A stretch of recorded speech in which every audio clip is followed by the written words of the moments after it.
সামনেই দোল, রঙের উৎসব। এদিন শুধু রং নয়, সুরাতেও মাতেন দেশবাসী। দোলের দিন ভিড় এড়াতে অনেকেই বাড়িতে মদ তুলে রাখেন, কিন্তু জানেন কি, বাড়িতে মদ তুলে রাখলে পুরো পরিবার নিয়ে বিপদে পড়তে পারেন আপনি। আপনার বাড়িতে হানা দিতে পারে পুলিশ।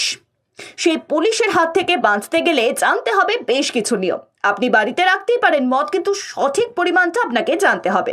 বিভিন্ন রাজ্যেই রয়েছে বিভিন্ন নিয়ম। আসুন তাহলে জেনে নেওয়া যাক যোগী রাজ্য থেকে দিদির রাজ্যে কতটা পরিমাণ মদ রাখা যায়।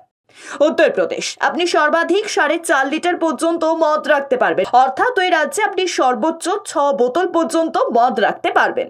অন্যদিকে দেশি মদ আপনি রাখতে পারবেন সর্বাধিক 1 বোতল পর্যন্ত।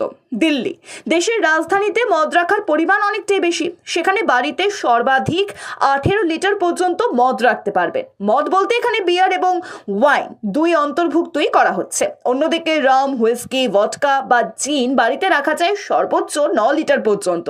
পাঞ্জাব, এখানে মদ্যপায়ীদের সংখ্যা বেশি, কিন্তু বাড়িতে মদ রাখার পরিমাণ অনেকটাই কম সে রাজ্যে।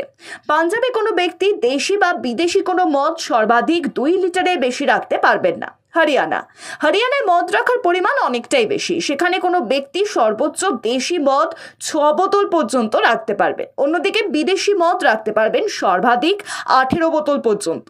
গোয়া, গোটা দেশের মধ্যে সর্বাধিক মদ রাখা যায় গোয়াতেই। সেখানে মদ রাখার পরিমাণ অনেকটাই বেশি।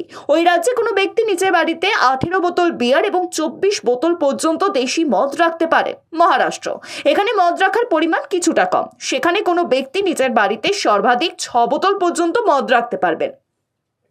পশ্চিমবঙ্গ, বাংলায় 21 বছরের বেশি বয়সী যে কেউ বাড়িতে 6 বোতল বিদেশি মদ রাখতে পারবেন। লাইসেন্স ছাড়া সর্বোচ্চ 18 বোতল বিয়ার রাখা যেতে পারে। Bureau report, sky news Bangla.